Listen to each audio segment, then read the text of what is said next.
Sorry Vinayak, আমি বুঝতে পারছি না। ও রিয়েলি? পারছি না। তুমি এখনো কেন আমাকে এত মিথ্যে বলো সৃষ্টি?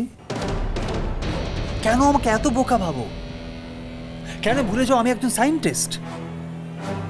আমি যদি কোনো বিষয়ের গভীরে যাবো বলে মনে করি তাহলে এত গভীরে যেতে পারবো যা তুমি কোনোদিন পারবে না, কোনো দিন নয়। আসলে কি জানো, তুমি বারবার আমার উদাসীনতাকে আমার বোকামি ভেবে ভুল করো। আমি স্বভাব উদাসীন, কিন্তু বোকা নই।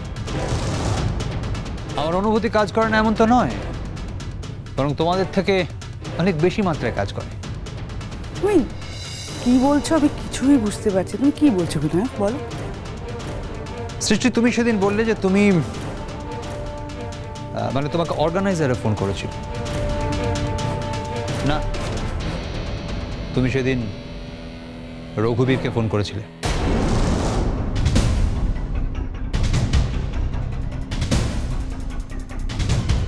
কি ভুল বলেছি কিছু? কি করে জানলো বিনায়ক? এত শিওর হয়ে বলছে কি করে? রঘুবীরের মতো একটা মানুষের সঙ্গে সৃষ্টি মুখার্জির নিশ্চয়ই শিল্প সংস্কৃতি নিয়ে আলোচনা হতে পারে না?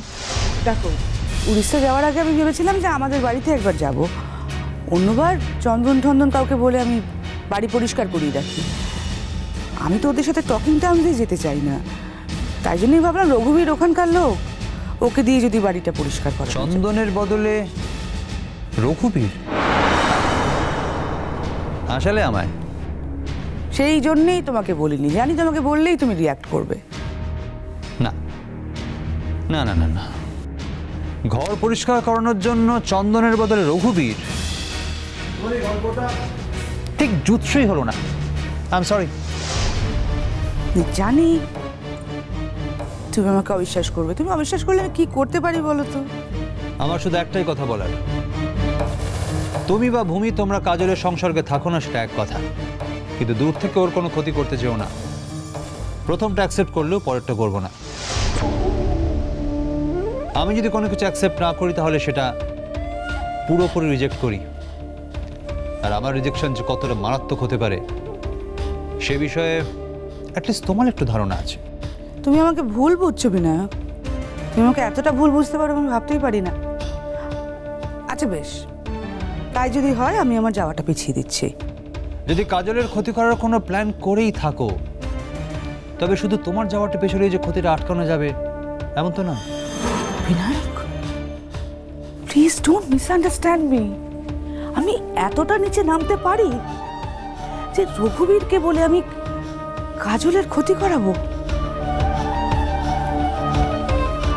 আমি একজন আর্টিস্ট বিনায়ক, তুমি আমাকে আর যাই বলো এই কথাটা বলো না প্লিজ। আই এম অ্যাফ্রেড কাজলের যদি সত্যি কোনো ক্ষতি হয় তুমি আমাকেই অ্যাকিউজ করবে তো? না, করবো না। আমি ঠিক বুঝতে পারবো, আমি ঠিক বুঝতে পারবো কোন ক্ষতিটা তুমি করেছো আর কোনটা অন্যেরা। আমি তোমার স্বামী, স্বামী হিসেবে তোমাকে সাবধান করে দেওয়াটা আমার কর্তব্য। যদি এরকম কিছু ভেবে না থাকে তাহলে আই এম সরি। তবে হ্যাঁ, যদি ভেবে থাকো তাহলে এখনো বলছি, please don't dare to think so.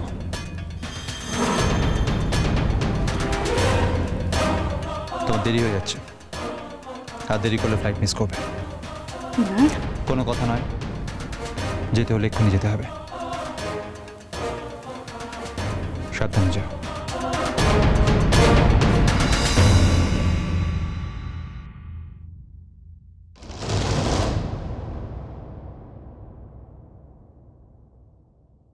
তোমার সাবধান বাণী অক্ষরে অক্ষরে মানতে গেলে তো আমার কোনোদিন সৃষ্টি মুখার্জিই হওয়া হতো না।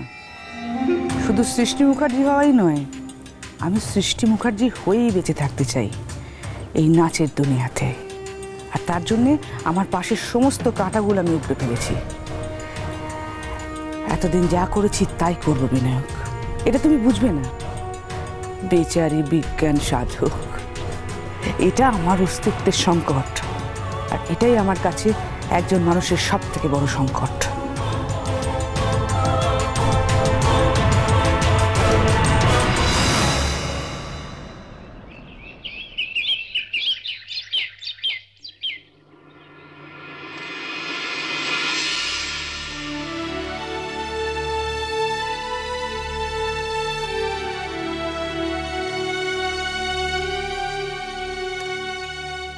বড় বৌমা, ও বড় বৌমা, বড় বৌমা, এসো এসো, শোনো, এই যে তুমি যেমন করে বলেছিলে, এই দেখো আমি সব বাড়ির জন্য খাবার দাবার গুছিয়ে রাখছি। হ্যাঁ, তুমি একটু দেখে নেবে কি? না মা, এখন আর দেখে নেওয়ার সময় নেই।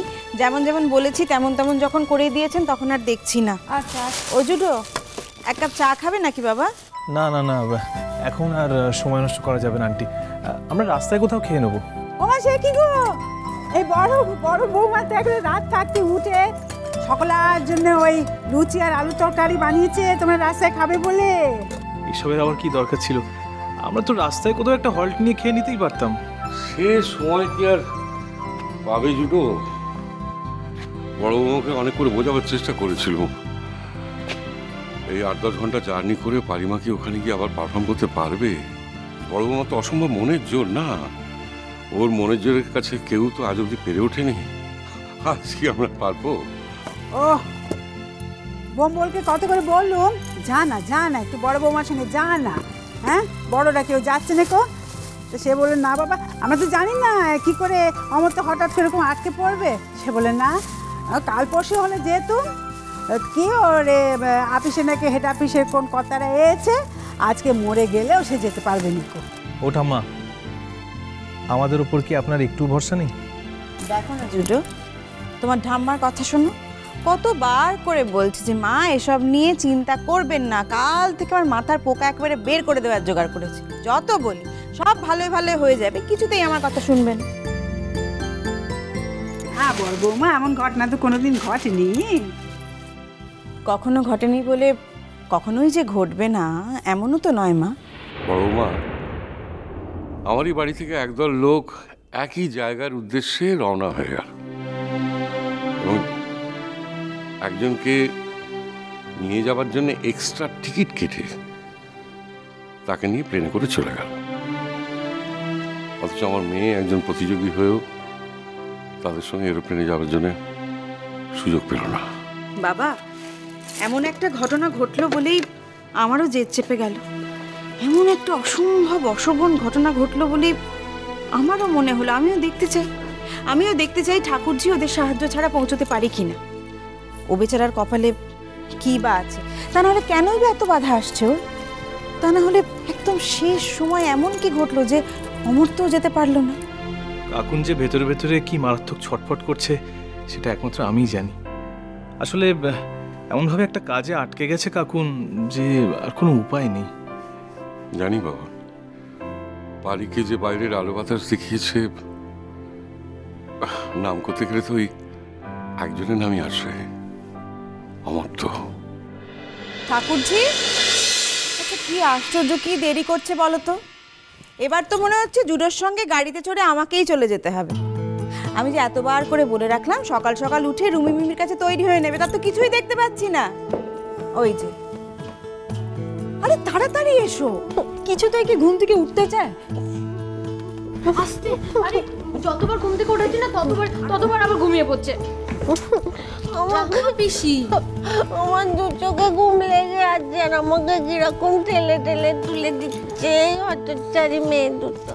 রাঙাকাম্মা, আমি কখন থেকে এসে দাঁড়িয়ে আছি আর তুমি ঘুমোচ্ছিলে?